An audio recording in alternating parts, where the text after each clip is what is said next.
Hey, what is up everyone, Blade here, and we're back with another video of Persona 5 The Phantom X. So in today's video guys, we're going to be going over the future Aoe DPS characters that are going to be coming out into the game, as one that has already been released into the game, really going over just the priority list of how I think these characters you should probably be summoning for or not summoning for. Now, all of this is going to be based on my opinion here, as well as if you're trying to prepare for the future, so it's honestly up to you on what you want to go for. At the end of the day, it is a game and you really want to have some fun. I'm just going to provide you some information on each of these characters and how they can end up turning out. If you guys are interested in this, just sit back, relax, and enjoy the video. Hit the like button, hit the subscribe button, and let's get straight into it. Starting off with the first character that we should be seeing coming to the global end of things, this is going to be Summer Puppet. Now, Summer Puppet is a fairly interesting character which should be introduced in the 4.6 update, alongside with a bunch of other events and goodies as well. This character without a doubt is a very strong unit, and with her actions of using her Seize domain, which is pertaining on her skill 3, she immediately can deal a ton of damage just off of follow-up attacks. Now, each of her follow-up attacks or resonance attacks allows her to continuously smack the enemy all the time with a bunch of damage itself. But the issue is, all of this is deriving off of her SP costs. There's not many characters that really use SP like that, but with her being one of the few, every time she ends up using a follow-up attack, it does increase said SP costs. Cool part about this is, by doing so, she's building up her stacks and she's consistently dealing more and more damage from the consistent follow-up attacks she can deal. After you go ahead and build up her stacks, using her skill 2 is usually what's going to give you the most damage and then end up resetting her entire mode. Everything is then going to revert back to normal until you can get your Seize domain back up based on her skill 3, and once that does happen, you can continue your onslaught of just damage on the enemy. Cool part about this character is really she doesn't have any downsides too much. The only thing that is her main issue is her SP values, but other than that, she can be used for a lot of general content and other content as well that makes her insanely good. Of course, with a easy one team buff extension here, she's also able to make herself insanely powerful for multiple turns to come as well. She's not the hardest character to build, and as you go on with using this character, you'll come to understand that she's very simplistic to really use as long as you're keeping an eye on your SP values. Even going down to her awarenesses aren't really the worst things ever as well. Keeping her at A0, she could probably stay inside of the T0 area at least until later AoEs come out as well, but she's still, even now in TWKR and CN, is still in the 0.5 area when it does come down to her tier list area. If you wanted to go ahead and invest a little bit more for this character, I would probably invest into the first awareness itself if you want her to stay in that 0.5 area. It's kind of hard to at least compete with certain characters such as Yusuke once he gets his level 100, so by having that easy A1, it boosts her worthiness a lot more. So I think that's going to be a good thing to try to focus on. As for her teams are pretty dang straightforward, and you don't really have to do much for them, in which she can easily be ran with Summer Marion or characters like Wind Tempest and or Turbo. All these characters are very good, and even in some aspects you could use her with Yusuke. So if you are investing into this character, keep in mind she can be very well used, just she has a little bit more leaning into her awareness 1 if you really want to get the most damage out of her. Her awareness 1 is decreasing that SP cost that she has to use by 40%, so it is very much so worth getting. But with that out of the way and that explained, we're going to go ahead and talk about our next Aoe DPS. Our next character we're going to pay attention to, this is going to be Luce Notte. Now, Luce himself went from being an all-arounder type of buffer to starting to be an absolute DPS nuke here. This was around the 4.12 patch update if we go off the wacky numbering that we did for TWKR and CN, and this not only brought him alongside of things, but as well as Soy Pioneer later down the line and the new Palace update. This was a huge deal for everybody, seeing that it really introduced just him while also introducing a new little thing, being that if we pulled him, we could get Soy Pioneer for free. This should be kind of the same aspect on the global aspect here as well, so I don't think they're going to change anything around on this, but it still is very interesting to say the least. But with that out of the way, the one thing that we wanted to talk about was his AoE DPS damage. Needless to say, this character is still top tier to this day, to a point that is just undisputable. I think the only other character that's higher than him is probably Aegis, and even with that in mind, this character still has a ton of ways to grow with how he is. Luce Noct is one of the few units that you can use just your skill 1 and your skill 2, mainly to keep him buffed on up, to then use his skill 3, which just obliterates everything in front of him. His skill 2 allows him to build up some stacks while taking down his own HP, and the lower his HP, the better he starts to perform. This is a huge deal because the more stacks you can get, and if you can keep said HP below the 40% area, he will absolutely deal insane numbers. If you end up going later down the line to like the A6 function as a whale, I can tell you one thing, you definitely will not be disappointed. The character makes it very noticeable that he will always expand a ton of explosive damage no matter what he's doing, while also not being too complex. The only downside is that if you don't have certain characters alongside of him, he probably won't be able to get all the stacks that he wants to have to deal the most damage he wants to deal. But here's one of the upsides. That said, character that needs to be next to him, which is Soy Pioneer, is just as busted as he is, and pretty much at the same time, you're always going to get them both for free. That's correct. If you go ahead and go for this character, and if everything goes the same exact way as well on Global's end, TWKR and CN had a little bit of a function that if you pulled Luce, you end up getting Soy for free in the next patch. And the same thing could happen with the weapon as well. Luckily, Luce himself is very powerful, and all you really have to pay attention to is mainly his just skill 2 and his skill 3. His skill 1 does help out his stacks as well, so don't throw it aside, but the character himself is going to give you way more than what you think you're going to get out of it. Cool part about him is he is technically complete at the A0 marker, but if you wanted to get more of that aspect rate for the best that you can get for him, the A2 is insanely worth it. Reason why I'm skipping over the A1 is because the A1 does help him out quite a lot here, and he can survive fatal damage. But the main thing with the A2 is it increases his amount of stacks he's able to get by 3. The more stacks you can perform, of course, and the more you can build up, the more damage you're going to get out of this character, which the A2 does offer. Still, with that aside here, the character is a little bit drawn to a couple teams only. One of the main teams that you do want to keep him with is going to have Soy Pioneer inside of it, so you do have to keep that in mind.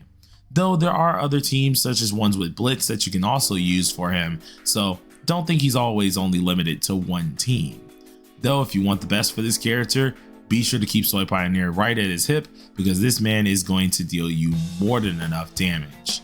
Even thinking on the future here, there's not really a reason to replace him, other than of course future blessed characters, but even then I don't really see this character going anywhere. But we'll talk more of that once we get to the priority list. For now, keep him at the back of your mind, he is insanely good. Let's move on to the next character. Next, we're going to be talking about the girl that we all know and love, and this is going to be Aegis.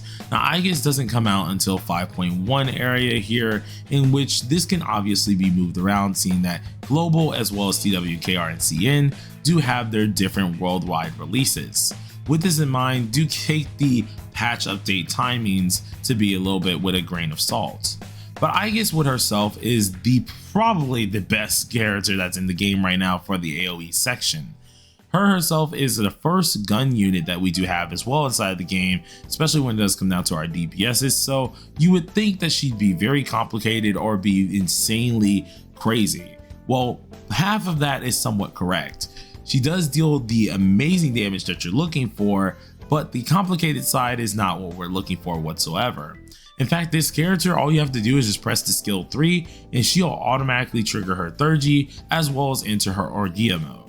When she's in this said mode here, you can't control a single thing about this character, and the character practically plays on auto for the rest of the time. Now, if you're anything like me, this character didn't really interest me all too much afterwards due to her being mainly an auto-based unit, and I do like to play some of my units. Though, if you're a person who just really like the character and you just want to just throw out damage, this is the character you should be looking for. She is a very dominant DPS that without a doubt, I just don't think there's anyone ahead of her for the AoE side of things. She's perfectly complete at her A0 and A1 estates here, so there's no point in going any further if you don't want to. If you want to only get A0, that's perfectly fine, and if you want A1 for the extra oomph, that's also perfectly fine. Her cycle doesn't really change whatsoever as well, so she's very simple in that standpoint, and she even can ignore shields on enemies as well to deal additional damage towards them. The only downside with this character, which is mainly the problem for her team, is going to be her sustainability. Seeing that her first two skills, which are going to be automatically used for you, do take away her HP, that means she's going to slowly whittle herself down. Although she's just trashing out damage like crazy, her HP will go down, and that's where she lacks the sustainability needed for her teams. But the cool part about all of this is if you're able to put together a team itself, she very well can live a lot longer. This character though for me is just a little bit of a hit or miss because I don't really like autoplay characters like that much here, and I do want to have some control over my game. Though if you don't really mind that, you're going to be perfectly in luck. She does all she needs to do at this base, and even with her weapons themselves, they're not fully needed as well. Should have talked about the weapons a little bit more on the other ends, but I guess I a little bit forgot there, so I do apologize on that one. Though, other than that here, her teams are pretty simple. You're usually going to be using Mary and Summer, and if you're not using that one, you very well could use Blitz. And if you're looking for a little bit of sustainability, Mary and Summer, who actually doesn't take up her turn wise, also can heal on her extra turns, and Yukari, who recently got a level 100, can be very helpful to her as well. So just keep that in mind if you're going to go for the character. But with that out of the way, we're going to get to our last character as well. Loot Bar. Lootbar.com is a top-up website that is trusted, secure, and immensely cheaper than most in-game stores, which many of you may have heard inside of multiple gacha communities. Not only are they amazing at what they do, but they're also pretty darn quick, and if you really want to save up to like 20% off on most of your game's currency or in-game items, this might be the place you want to go. Now, I normally use this for most of my games, or my main ones being 7DS Origins and P5X, and the way they usually do this is by using official top-up channels, unlike unauthorized sellers do. Everything is pretty much a nice way to get you something cheaper here, while also getting you a little bit extra for your buck. That's always something I like to do, and as a person who is a little bit of a cheapskate, I will do everything I need to do in order to get my packs for the cheapest price I can. They're pretty effective and quick, so if you want to save some extra bucks while enjoying your game, this may be the way to go. I practically use them all the time, and if you'd like to go ahead and do so as well, you can make an account or continue on your current account, and I'll have my link down below. So if any of you guys are really interested, be sure to click that link down below, and you should get some discounts just like mine's above here. But for now, we're going to go ahead and get back to the rest of the video. If you decided to support, thank you once again, and let's go ahead and get back to the video. Finally getting to our guy, Yusuke Kitagawa. Now I know some of you guys are wondering, why am I actually having an older unit on the list instead of the newer ones? Well, because for this one here, Yusuke ended up getting a level 100. Now normally this wouldn't be something to hardcore recommend or go over, but Yusuke's level 100 utterly revolutionized his entire gameplay, making it so now that his attack related stats actually transfer themselves to being defense related. This changed the character so much that he went from being a bottom tier character to now being one of the strongest Aoe DPSs alongside Luce and Notte that is inside the entire game. Granted, it does come at a little bit of a price. In order to get this character to be as strong as you need to be, it's not only going to be the level 100 that you're looking for, but it also is going to be his A6.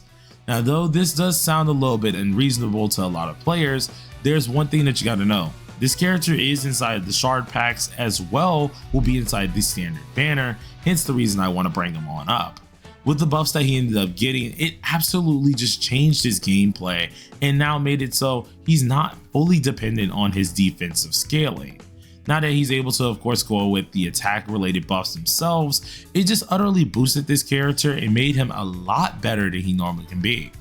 Heck, at the A6 state, a A0 Summer Puppet actually does perform a little bit worse than him, which is very surprising. Though if you do have A1 Puppet or higher, then that's where of course he gets a little bit knocked down. But at the end of the day, it does depend on what you value more. Seeing that he is on the standard banner now, making him a little bit higher will be very easy for you guys on the global side of things and change how your playstyle really can be.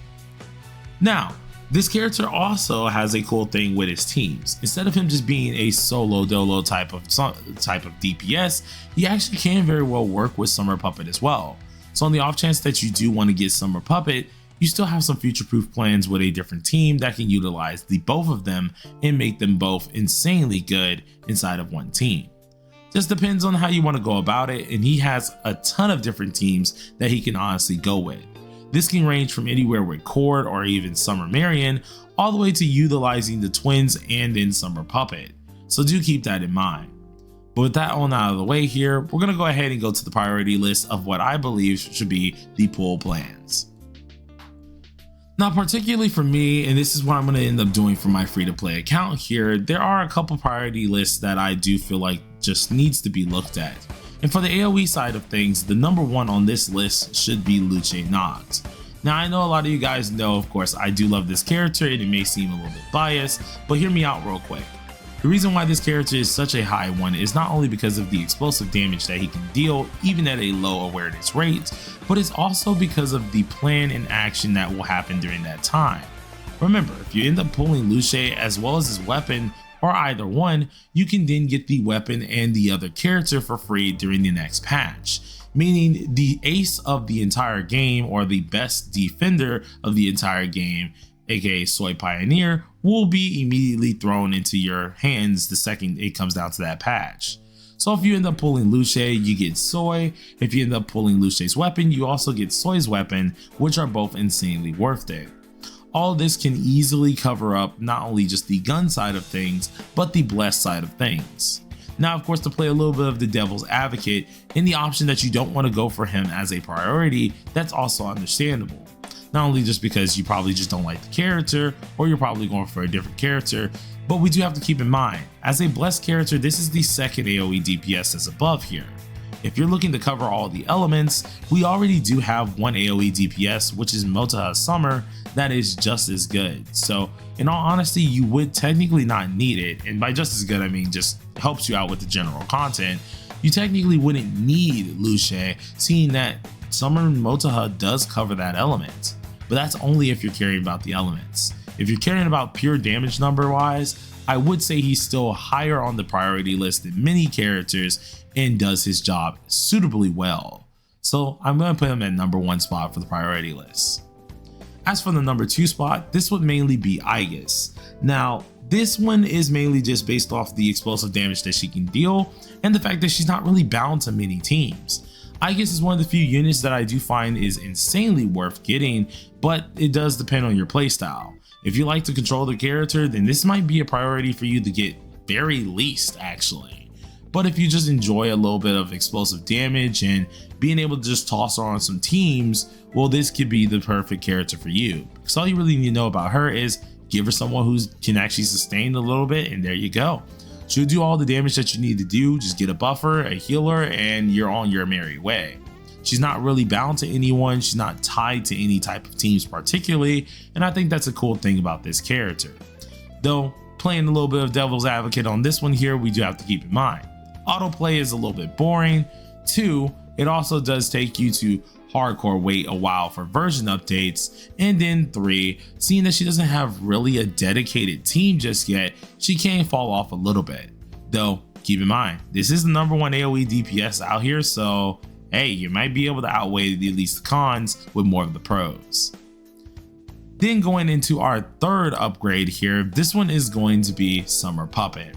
Now I know some of you guys are obviously going to riot over me not picking Yusuke, but there's a reason why I didn't do that. Main reason for this is because for Yusuke to be as good as he is, not only does he need the level 100, but he does need to be a 6 in order to perform the way he should perform. When we're comparing this here, it is slowly making things a little bit less helpful for Summer Puppet. Remember, as I said, going over the characters, in order for Yusuke to be as good as he needs to be and out damage her, the A6 is needed with the level 100. But Summer Puppet can immediately come back if she uses her A1 or A2 and immediately blows him out the water. This is something that is very prominent, seeing that Summer Puppet herself just gets stronger with every follow-up attack she ends up doing. This also doesn't make Yusuke bad in any way, because remember, she can be put on his team and the other way can also be put on her team. So both of which are pretty darn good.